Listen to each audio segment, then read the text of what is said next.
إنا كنا منذرين. السلام عليكم، صباح الخير. دلوقتي أنا صليت الفجر الحمد لله. والنهاردة يعني هيبقى إن شاء الله ورانا مذاكرة كتير جدا. ودلوقتي أنا عملت كوباية قهوة ثقيلة بس للأسف طلعت من غير وش. المهم احنا دلوقتي بقى المفروض يلا نقرأ أذكار الصباح ونكتب التاسكات اللي علينا ونبدأ نذاكر، فيلا بينا. فيها يفرق كل أمر حكيم أمرا من عندنا إنا كنا مرسلين رحمة من ربك إنه هو السميع العليم. عاد إليكم من جديد. دلوقتي أنا جبت كتاب العلوم وهقعد بقى أذاكر هنا يعني إن شاء الله شوية لحد الساعة 9 إلا ربع يعني إن شاء الله كده أو 8:30 وننزل عشان ورانا درس علوم.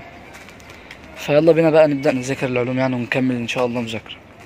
رب السماوات والأرض وما بينهما إن كنتم موقنين لا إله إلا هو يحيي ويميت ربكم ورب آبائكم الأولين.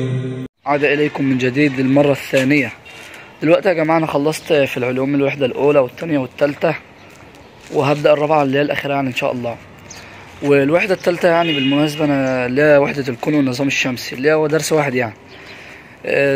فالدرس ده أنا كنت عامل ملخص ليه حلو قوي، فلو عاوزينه قولولي في الكومنتات يعني وأنا هحطه إن شاء الله في منشورات القناة لو عاوزينه يعني، فمش عاوزينه خلاص، ولكن أنا عامل له ملخص جميل يعني، فاللي عاوزه يقول لي وانا هحطه ان شاء الله يعني كده في المنشورات. وبس كده هننزل بقى عشان نشوف اللي ورانا ونروح الدرس.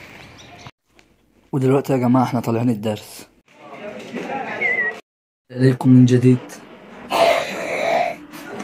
دلوقتي بقى هنطلع فوق يلا عشان نفطر بقى ان شاء الله ونقعد نذاكر، فيلا بينا.